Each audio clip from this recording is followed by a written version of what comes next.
कुछ दिनों में अजय के बेटे का बर्थडे आने वाला था। इस कारण वह बर्थडे की पार्टी धूमधाम से करना चाहता था, इसलिए वह सभी रिश्तेदारों को इनवाइट करता है। उसकी माँ गांव में रहती थी। वह अपनी माँ को भी बुलाना चाहता था, लेकिन इस बात पर उसकी पत्नी नैन्सी अपने पति पर भड़कते हुए कहती है कि मुझे तुम्हारी माँ को नहीं बुलाना है। इसी बात को लेकर दोनों में बहस और कहासुनी होने लगती है, लेकिन अजय नहीं मानता है। वह अपनी माँ को फ़ोन करके अपने शहर वाले घर में बुलाता है। कहता है कि माँ, आपके पोते का जन्मदिन है, माँ आपको मैं लेने के लिए आऊँगा। नैन्सी, मैं सोच रहा हूँ हमारे बेटे का 5वां जन्मदिन है, इतनी धूमधाम से मना रहे हैं, गांव में माँ को भी फ़ोन कर देता हूँ, वह भी अपने पोते के जन्मदिन में शामिल हो जाएंगी। वैसे भी गांव में माँ अकेली रहती है, उनका मन नहीं लगता। जब देखो तब अपने पोते से फ़ोन पर बात करने के लिए कहती रहती हैं, लेकिन हम ज़्यादा बात नहीं करा पाते हैं। आज जब बेटे का जन्मदिन इतनी धूमधाम से मना रहे हैं तो माँ को फ़ोन करना बनता है। अजय की बात सुनकर नैन्सी का मुंह फूल जाता है कि गांव से माँ जी को बुलाने की क्या ज़रूरत है, हम ऋत्विक की बात माँ जी से फ़ोन पर करा देंगे। कैसी बातें कर रही हो नैन्सी, जब हम सबको बेटे के जन्मदिन की पार्टी में बुला रहे हैं तो क्या अपनी माँ को नहीं बुलाऊंगा। अजय नैन्सी की बात नहीं सुनता है और गांव में अपनी माँ रोहिणी जी को फ़ोन कर देता है। बेटे का फ़ोन देखकर खुशी खुशी रोहिणी जी फ़ोन उठाते हुए कहती हैं, बेटा तू कैसा है, बहुत दिनों बाद याद किया, कब से तेरे फ़ोन का इंतज़ार कर रही थी। कल मैंने फ़ोन भी किया था, लेकिन बहू ने फ़ोन उठाया था, कह रही थी कि तुम तो किसी काम में व्यस्त हो, इसलिए बात नहीं कर सकते। अच्छा माँ, तुमने फ़ोन किया था, मुझे तो पता ही नहीं चला और ना ही नैन्सी ने मुझे बताया। रोहिणी जी समझ गई कि बहू बताना भूल गई होगी। बेटा 2 दिन बाद पोते का जन्मदिन आ रहा है, एक बार जन्मदिन गांव में आकर मेरे पास भी मना लो। मुझे भी धूमधाम से अपने पोते के जन्मदिन को मनाने का शौक़ है। मेरे पड़ोस में शर्मा जी की पत्नी ने अपने पोते का जन्मदिन बड़े ही धूमधाम से मनाया है, सबको बुलाया था, मेरा भी मन करता है यह सब करने का। नैन्सी अजय के पास ही खड़ी थी। रोहिणी जी की बात सुन लेती है और कहती है, हाँ हाँ, गांव में रखा क्या है जन्मदिन मनाने के लिए, मोहल्ले की 4 औरतों को बुलाकर ढोलक बजा लोगी और टीका कर दोगी, हो गया जन्मदिन। तुम क्या जानो आजकल के बच्चों के जन्मदिन कैसे मनाए जाते हैं। अजय नाराज़ होते हुए कहता है, माँ मुझसे बात कर रही है, तुमसे नहीं, तो तुम्हें बीच में बात करने की ज़रूरत नहीं है। माँ, मैं यह कह रहा था कि इस बार मैं ऋत्विक का जन्मदिन इधर ही मना रहा हूँ और आपको बुलाने के लिए ही फ़ोन किया था। आगे कभी मौका मिला तो ऋत्विक का जन्मदिन आपके पास गांव में ज़रूर मनाऊंगा और आप अपनी यह इच्छा भी पूरी कर लेना। बेटा अच्छा जन्मदिन मना रहा है, यह तो बहुत अच्छी बात है। माँ, मैंने जन्मदिन की तैयारी करने के लिए 4 दिनों की छुट्टी ली है, कल सुबह के टाइम आपको लेने के लिए आऊँगा, तैयार रहना। हमारे शहर से गांव 3 घंटे के रास्ते पर ही है, सुबह 10 बजे तक आ जाऊँगा और दोपहर तक आपको अपने पास भी ले आऊँगा। इतना कहकर बेटा फ़ोन काट देता है। दूसरी तरफ रोहिणी जी खुशी से फूली नहीं समा रही थी। बेटे, बहू ने पोते के जन्मदिन पर मुझे बुलाया है, खुशी के मारे जल्दी जल्दी काम में हाथ चल रहे हैं। आज रोहिणी जी के सारे काम बहुत तेज़ी से हो रहे हैं। वैसे तो हमेशा घुटनों में दर्द रहता था, लेकिन आज उन्हें दर्द का एहसास ना हुआ। सारे काम फटाफट कर लिए। तुरंत कढ़ाई चढ़ाकर अपने पोते ऋत्विक के लिए दूध वाली बर्फ़ी बनाने लगी, क्योंकि पिछली बार जब ऋत्विक घर आया था तो उसे यही मिठाई बहुत पसंद आई थी। पूरे दिन दादी मिठाई दे दो कहता घूमता था। दूसरे दिन सुबह ही सुबह अजय अपनी माँ को लेने के लिए आ गया। तो माँ जल्दी जल्दी सारे काम करने में लगी है। माँ की खुशी देखकर अजय कहता है, माँ आपको मेरे पास आने की इतनी खुशी होती है तो फिर मेरे साथ हमेशा के लिए क्यों नहीं चलती हो? कितनी बार मैंने कहा है लेकिन हर बार मना कर देती हो। बेटे की बात सुनकर रोहिणी जी सोचने लगती हैं कि बेटा तुम तो चाहते हो कि तुम्हारी माँ तुम्हारे साथ ही रहे, लेकिन बहू नहीं चाहती कि मैं तुम दोनों के साथ रहूं। पिछली बार जब तुम दोनों घर आए थे तो मुझे अपने साथ चलने के लिए कहा था, तो बहू ने मेरी वजह से तुमसे कितना झगड़ा किया था, और फिर मैं नहीं चाहती कि मेरी वजह से बेटे बहू में झगड़ा हो। माँ क्या सोचने लगी, कुछ नहीं बेटा, जब तक मेरे हाथ पैर चल रहे हैं तब तक गांव में ही रहूंगी, और जिस दिन हाथ पैर नहीं चलेंगे उस दिन तो तुम खुद ही मुझे अपने साथ शहर ले जाओगे। इतना तो मुझे अपने बेटे बहू पर भरोसा है। अजय, मैं अपने पोते के लिए कुछ गिफ्ट नहीं ले पाई हूँ, तुम शहर में मुझे बाजार ले चलना। गांव में तो कुछ ढंग का मिलता नहीं है, अगर इधर छोटी मोटी दुकान से कुछ ले भी लूँगी तो पता नहीं बहू को पसंद आएगा या नहीं। ठीक है माँ, तुम इधर से कुछ मत खरीदो, मेरे साथ शहर चलना, एक दिन आपको बाजार ले चलूँगा। फिर जो अपने पोते के लिए लेना है ले लेना। इसके बाद अजय माँ को लेकर शहर के लिए चल पड़ता है। शाम के 4 बजे तक दोनों घर पहुँच जाते हैं। घर पर देखते हैं तो नैन्सी अपने कमरे में आराम से सो रही है। बहुत देर तक दरवाज़ा खटखटाने के बाद नैन्सी बाहर निकलकर आती है तो फॉर्मेलिटी के लिए रोहिणी जी के पैर छूती है और यह कहकर कि ऋत्विक रो रहा है, उसे अभी देख कर आती हूँ, अपने कमरे में चली जाती है। माँ इधर हॉल में सोफे पर आकर बैठ जाओ, मैं तुम्हारे लिए चाय पानी लेकर आता हूँ। ठीक है बेटा।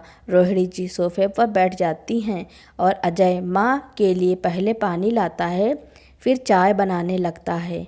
कमरे में नैन्सी आवाज़ देती है, अजय अगर चाय बना रहे हो तो मेरे लिए भी बना लेना। दरअसल आज ऋत्विक बड़ा चिड़चिड़ा हो रहा है, मुझे छोड़ ही नहीं रहा। अजय कुछ नहीं कहता है, तीनों के लिए चाय बना लेता है।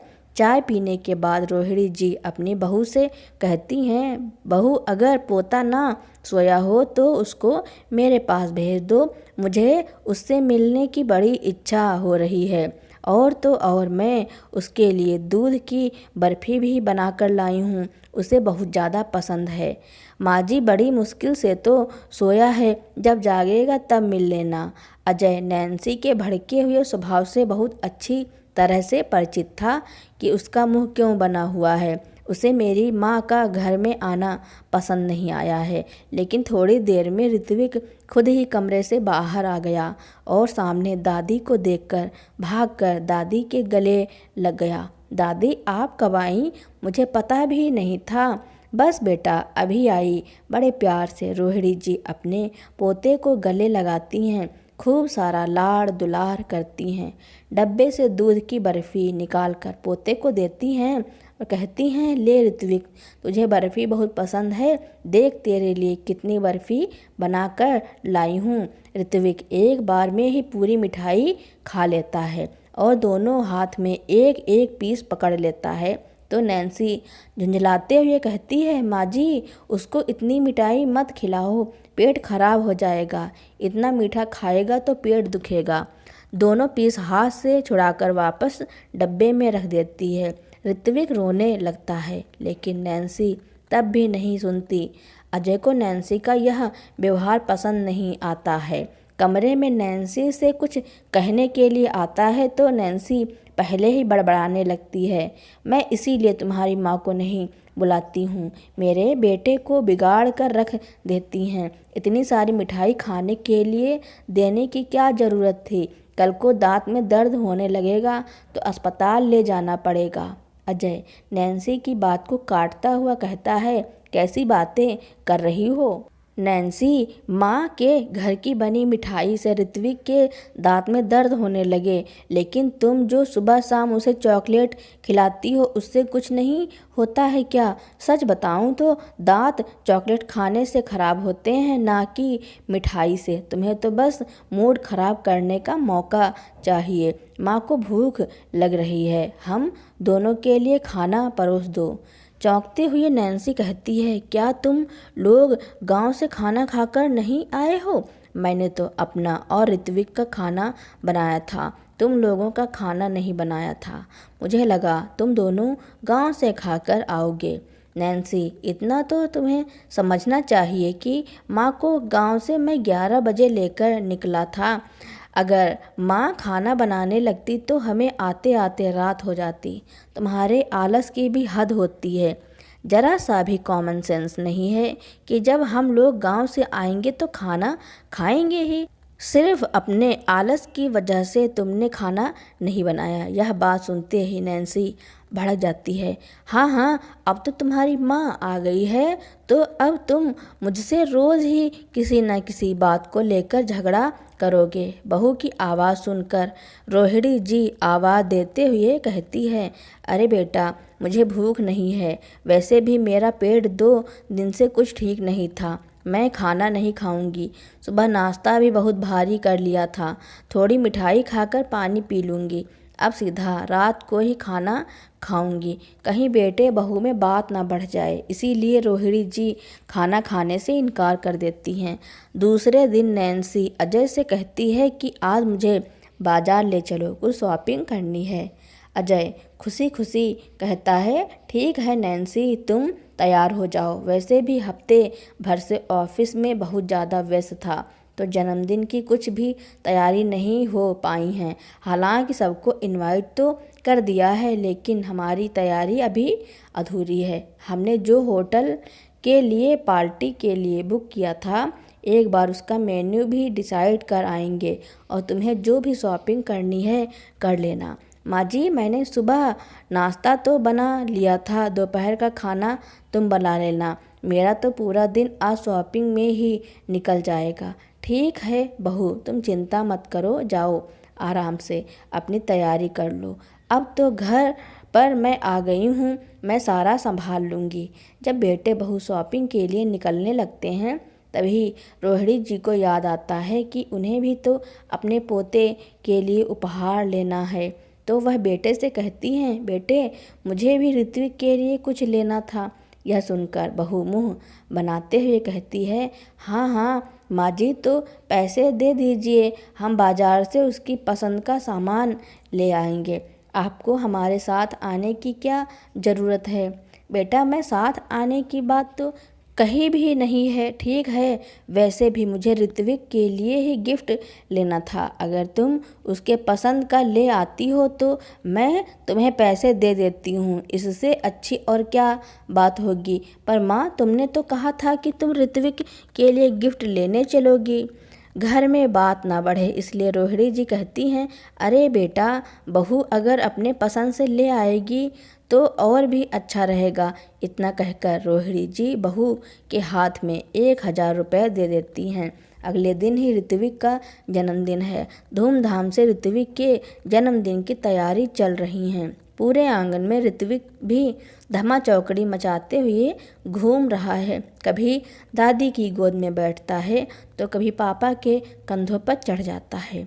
अजय ने अपने ऑफिस के सभी लोगों को बुलाया है। सारे रिश्तेदार भी आए हैं, साथ ही नैन्सी के मायके से सभी लोग आए हैं। शाम होते होते सभी लोगों का आना भी शुरू हो गया। रोहिणी जी हॉल में जाने के लिए तैयार थी, तभी अचानक से दौड़ता हुआ ऋत्विक आया और उनके कपड़ों पर कोल्ड ड्रिंक गिरा देता है, जिससे रोहिणी जी की सारी साड़ी चिपचिपी हो जाती है। लाइट कलर की साड़ी थी, कोल्ड ड्रिंक के दाग उसमें जगह जगह दिख रहे थे। पानी से धुलने के बाद भी वह दाग नहीं जा रहे थे। रोहिणी जी बहू के पास जाती हैं और कहती हैं, बेटा, मेरी पूरी साड़ी गंदी हो गई। अब मेरे पास इतनी अच्छी दूसरी साड़ी भी नहीं है। अगर तुम्हारे पास कोई साड़ी हो तो मुझे पहनने के लिए दे दो। इतनी जल्दी में बाजार से भी साड़ी खरीद के नहीं ला सकती। माँ जी, मेरी साड़ियाँ तुम्हारी तरह सस्ती नहीं हैं। हर एक साड़ी ड्राई क्लीन होकर आती हैं और तुम्हें तो साड़ी पहनने का शऊर ही नहीं है। अपने ही कपड़ों पर कोल्ड ड्रिंक गिरा ली। अब तो फंक्शन शुरू भी नहीं हुआ था तो सोचो पूरे फंक्शन में मेरी साड़ी पहनकर उसका क्या हाल करोगी। दरवाजे के बाहर खड़ा हुआ अजय पत्नी और माँ की बात को सुन लेता है। जल्दी से वह पास की दुकान पर जाता है और माँ के लिए एक साड़ी खरीद के ले आता है। जब वापस आया तो नैन्सी अजय के हाथ में एक पैकेट देखती है और पूछने लगती है कि इसमें क्या है। तो अजय कहता है, अरे तुम लोग जल्दी से गेस्ट हाउस पहुंच जाओ, उधर सारे रिलेटिव आने लगे हैं, उनको रिसीव करने के लिए कोई तो होना चाहिए।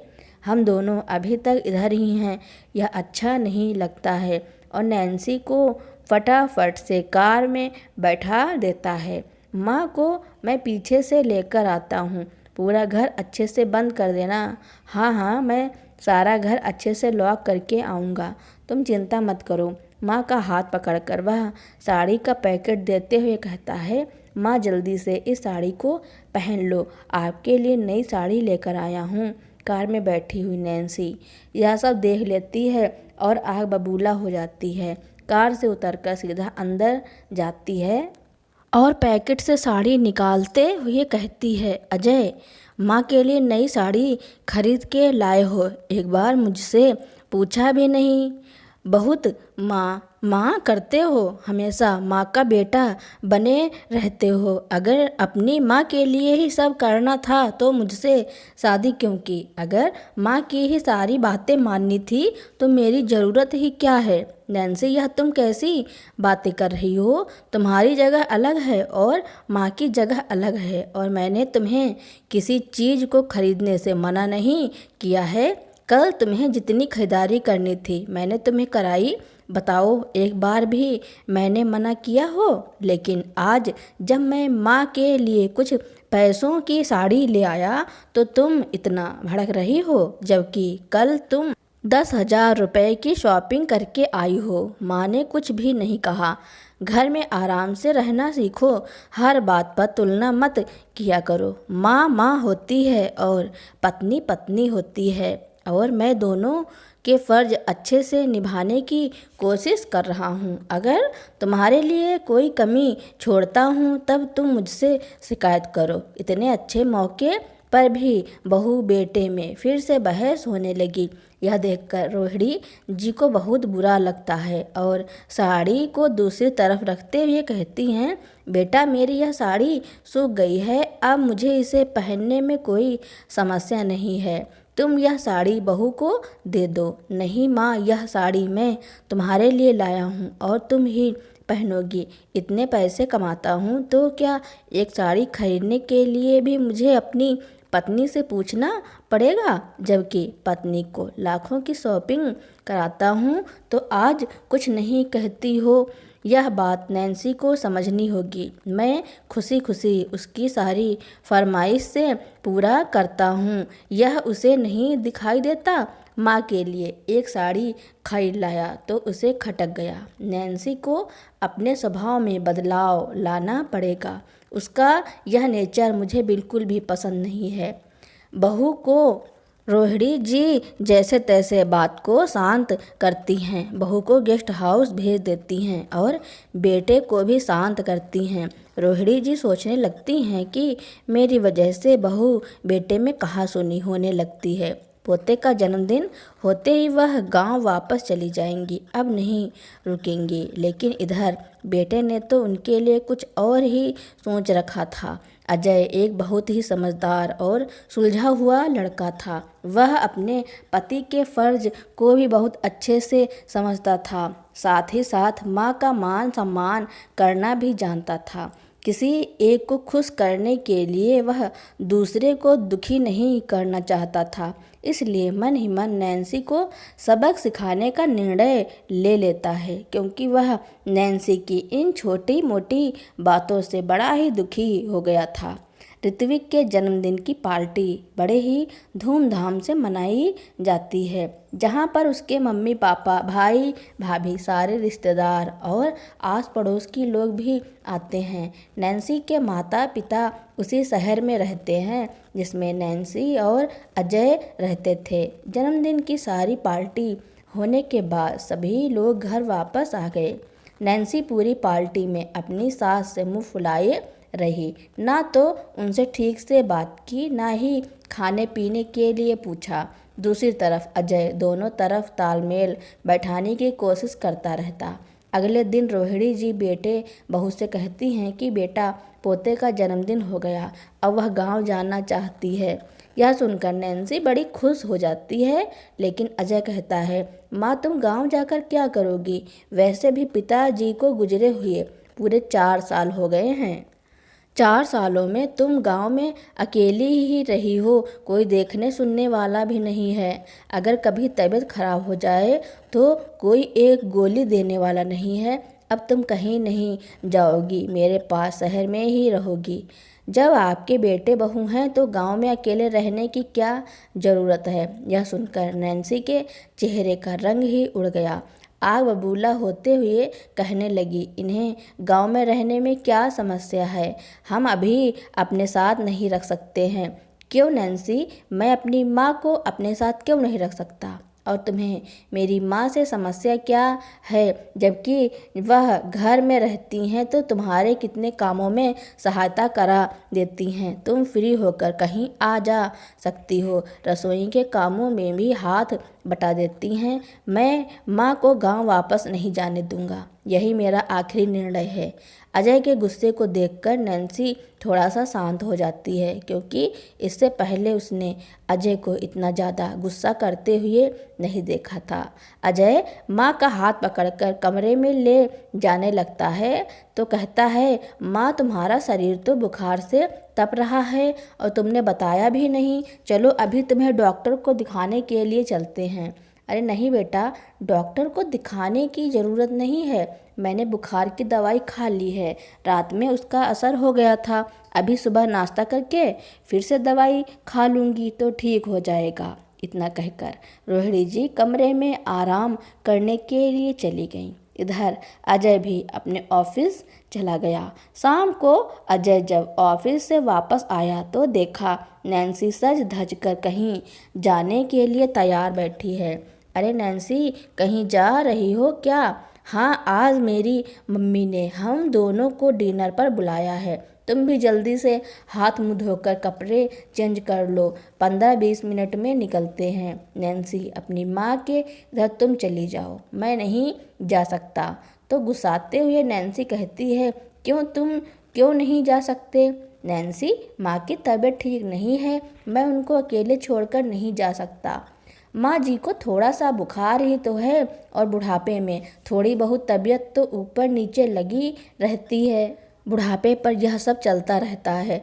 तुम सिर्फ अपनी माँ की सोच रहे हो, और मेरी माँ का क्या, जिन्होंने मुझे फ़ोन करके खाने के लिए बुलाया है। नैन्सी, माँ का फ़ोन तुम्हारे पास आया है, मेरे पास नहीं, और मुझे तो इसके बारे में कुछ पता भी नहीं था। तुम्हें अगर जाना है तो चली जाओ, मैं मना नहीं करूँगा, लेकिन मैं माँ को इस हाल में छोड़कर कहीं नहीं जाऊँगा। इतना कहकर वह माँ के कमरे में उनका हालचाल पूछने के लिए चला जाता है। नैन्सी तो सुबह से ही भड़की हुई थी।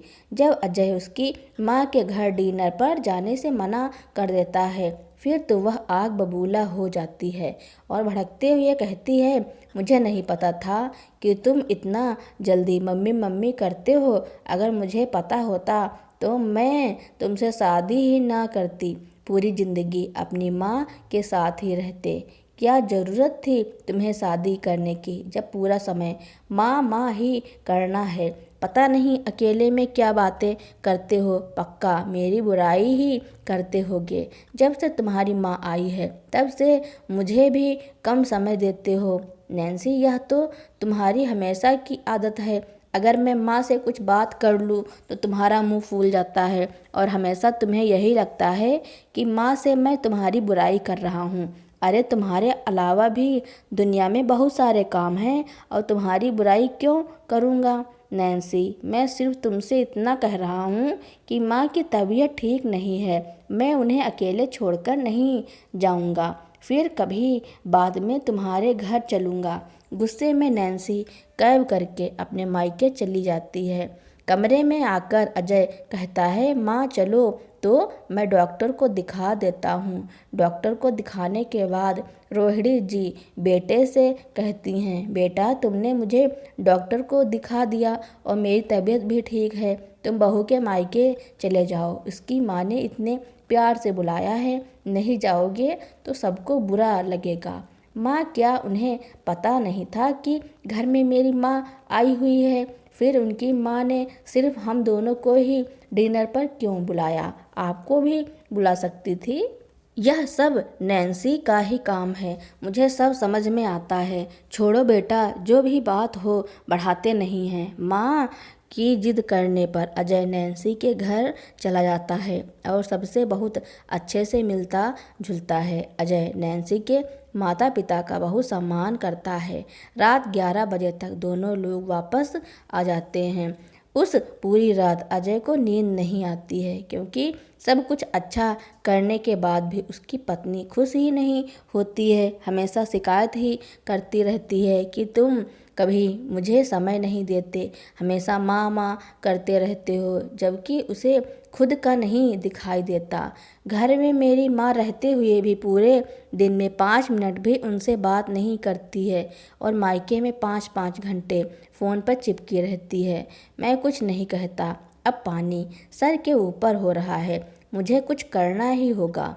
सुबह उठकर अजय नैन्सी से कहता है, नैन्सी तुम्हें हमेशा यही शिकायत करती हो कि मैं तुम्हें समय नहीं देता, इसलिए आज मैंने तुम्हारे लिए छुट्टी ली है। हम दोनों मूवी देखने चल रहे हैं, तैयार हो जाना। यह सुनकर नैन्सी खुशी खुशी मूवी देखने के लिए तैयार हो जाती है कि तभी नैन्सी के मायके से उसकी माँ का फ़ोन आ जाता है। नैन्सी, तुम्हारे पिताजी की तबीयत अचानक से ख़राब हो गई है, जल्दी से घर आ जाओ। अजय, मुझे मेरी माँ के घर ले चलो। पिताजी की तबीयत ख़राब हो गई है, उन्हें देखने के लिए चलना है, उन्हें डॉक्टर के पास लेकर चलना है। नैन्सी, तुम्हारे पिताजी का बुढ़ापा है, बुढ़ापे पर तो यह सब लगा रहता है, और फिर तुम्हारी माँ है ना, उनको देखने के लिए आज तो मैंने तुम्हारे लिए छुट्टी ली है। वैसे भी तुम्हारी शिकायत रहती है कि मैं तुम्हें समय नहीं देता हूँ, मेरा आज का पूरा समय तुम्हारे लिए है। फालतू का तुम्हारे पिताजी के डॉक्टर को दिखाने में अपना समय बर्बाद नहीं करूँगा। कैसी बातें कर रहे हो अजय, मेरे पिताजी बीमार हैं और तुम्हें मूवी देखने की घूमने की पड़ी है। अजय नैन्सी की बात नहीं मानता है, उसे घुमाने के लिए ले जाता है। दूसरी तरफ चुपके से ससुराल में फ़ोन करके अपने ससुर जी का हालचाल पूछ लेता है कि उधर सब ठीक ठाक है, लेकिन दूसरी तरफ नैन्सी का मन मूवी देखने में कम अपने मायके में ही ज़्यादा लगा हुआ है। मेरे पिताजी ठीक तो होंगे ना, पता नहीं उनका क्या हुआ होगा, मैं एक बार उनको फ़ोन करके पूछ लेती हूँ। नहीं नैन्सी, अभी तुम कहीं फ़ोन नहीं करोगी, सिर्फ़ और सिर्फ मुझे समय दो। नैन्सी फिर से मन मारकर रह गई। फिर मूवी देखने के बाद दोनों लोग खाना खाने के लिए आए। खाना खा ही रहे थे कि नैन्सी के फ़ोन पर उसकी माँ का फ़ोन आ गया। माँ के फ़ोन को काटकर अजय फ़ोन को स्विच ऑफ कर देता है। यह सब देखकर नैन्सी झल्ला जाती है, कहती है यह क्या तरीका है अजय, मायके में मेरे पिताजी की तबीयत ठीक नहीं है और तुम मुझे बात भी नहीं करने दे रहे हो। मैंने तुमसे शादी की है, खरीदा नहीं है तुमने मुझे, जो मैं अपने माँ बाप के दुख तकलीफ़ में भी साथ ना दूँ। तुम्हें पता है मैं अपने माता पिता की इकलौती बेटी हूँ, बीमारी में मेरा उन्हें देखने का फ़र्ज बनता है। तुम मुझे उन्हें देखने से मना नहीं कर सकते। बिल्कुल सही कहा नैन्सी तुमने, मैं भी तो इतने सालों से तुम्हें यही समझाता आ रहा हूँ कि मैंने तुमसे शादी की है, तुमने मुझे खरीदा नहीं है जो मैं तुम्हारे इशारों पर नाचता रहूं। अगर नहीं नाचूं तो तुम घर में कलेश कर देती हो। मैं भी अपनी माँ का इकलौता बेटा हूँ और मेरे अलावा उनका कोई सहारा नहीं है। पिताजी भी नहीं है। तुम्हारे पिताजी के पास कम से कम माँ तो है। उन दोनों पति पत्नी की जोड़ी तो साथ में है। मेरी माँ के पास तो पिताजी भी नहीं है। अगर मैं उनका साथ नहीं दूंगा तो कौन देगा? अगर तुम मुझे मेरी माँ का साथ देना पसंद नहीं करती हो तो तुम भी अपने माता पिता का साथ नहीं दोगी। उन्हें उनके हाल पर छोड़ दो और बात बात पर माँ की बेटी मत बनो। अब तुम्हारी शादी मुझसे हुई है, तुम्हें मेरे हिसाब से ही चलना होगा। आज से पहले मैंने तुम्हें कभी भी तुम्हारे मायके जाने से मना नहीं किया था। जब तुम्हारा मन करता था जाती थी, लेकिन तुम्हें अपने लिए सारी स्वतंत्रता चाहिए। मेरे ऊपर ही सारी चीज़ों के बंधन लगाती हो, यह तो नहीं चलेगा। तुम्हारी माँ माँ है और मेरी माँ पराई हो गई। इतना भेदभाव मुझसे बर्दाश्त नहीं होगा। जब तुम मेरी माँ की सेवा नहीं कर सकती हो, उनके साथ अच्छा व्यवहार नहीं कर सकती हो, तो मैं भी तुम्हारे माता पिता का साथ नहीं दूंगा। या तो तुम खुद को बदलने की कोशिश करो या फिर अपना सामान पैक करके हमेशा हमेशा के लिए मायके ही चली जाओ। अजय के ऐसे रूप को देखकर नैन्सी दंग रह गई। थोड़े समय के लिए तो उसकी बोलती ही बंद हो गई। सोचने लगी, अजय सच ही तो कह रहा है। उसकी माँ की तबीयत खराब थी, फिर भी मैं उसकी माँ को छोड़कर अपने मायके चली गई। एक बार हाथ पकड़कर भी नहीं देखा कि माँ की तबीयत कैसी है। जब मेरे मायके में किसी की तबीयत खराब होती है तो मैं भाग कर जाती हूँ और उम्मीद करती हूँ कि अजय भी मेरे माता पिता की पूरी सेवा करे। रेस्टोरेंट के टेबल पर पूरा खाना रखा हुआ है, लेकिन आज नैन्सी का खाने को मन नहीं कर रहा। आंखों से आंसू बहने लगे। चेहरे से ऐसा लग रहा है यह आंसू आज पश्चाताप के आंसू थे। अजय से हाथ जोड़कर कहती है, अजय मुझसे बहुत बड़ी गलती हो गई है जो मैंने तुम्हारी माँ और अपनी माँ में इतना भेदभाव किया, लेकिन आज तुमने मेरी आंखें खोल दी। आज तक मैंने जो भी माँ के साथ व्यवहार किया था वह गलत था। मुझे माफ़ कर दो। बहुत देर तक नैन्सी रोती रहती है। अजय जब नैन्सी को ऐसे रोते हुए देखता है तो वह एक टिश्यू पेपर उठाकर गालों पर लुढ़कते हुए आंसुओं को साफ करता है और नैन्सी को माफ़ कर देता है। कहता है, चलो नैन्सी जल्दी से खाना ख़त्म करो, फिर तुम्हारे मायके चलती हैं।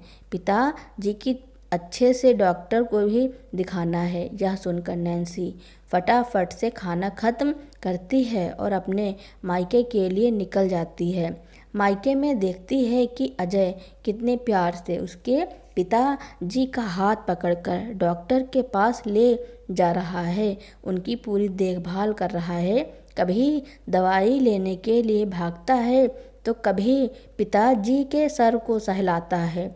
यह सब देखकर फिर से नैन्सी की आंखों में आंसू आ गए कि मैं कितनी पागल थी, कितना भेदभाव करती थी।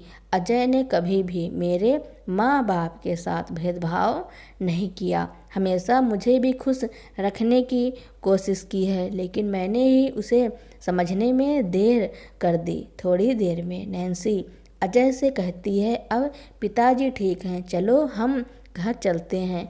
नैन्सी, अगर तुम अपने माता पिता के पास रुकना चाहती हो तो रुक जाओ, मैं माँ के पास अकेला ही चला जाऊँगा। नहीं अजय, पिताजी की तबीयत अब ठीक है और उनके साथ माँ है। मैं तुम्हारे साथ घर चलूँगी। रास्ते में एक फल का ठेला देखकर नैन्सी कहती है, रुको, मैं माँ के लिए कुछ फल खरीद कर लाती हूँ, उनकी तबीयत ठीक नहीं है। यह देखकर अजय को बड़ी खुशी होती है। जैसे ही नैन्सी घर आई, सीधा रोहिणी जी के कमरे में गई। रोहिणी जी पोते को अपने पास लेटा के उसे कहानी सुना रही थी, उसके सर पर हाथ घुमा रही थी। यह सब देखकर नैन्सी की आंखें भर आईं। बड़े ही प्यार से नैन्सी कहती है, माँ जी अब आपकी तबीयत कैसी है? आपने सुबह से कुछ नहीं खाया था। यह लो, मैं आपके लिए फल लेकर आई हूँ, कुछ फल खा लो, आपको आराम मिलेगा। अपनी सास का हाथ पकड़कर उसका बुखार भी देखती है।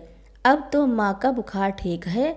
बहू के बदले हुए व्यवहार को देखकर रोहिणी जी हैरान होकर बेटे की तरफ आश्चर्य से देखती है तो बेटा मुस्कुराता हुआ कहता है, माँ, आज से तुम्हें अपनी बहू का यही रूप देखने को मिलेगा और अब तुम मेरे पास ही रहोगी।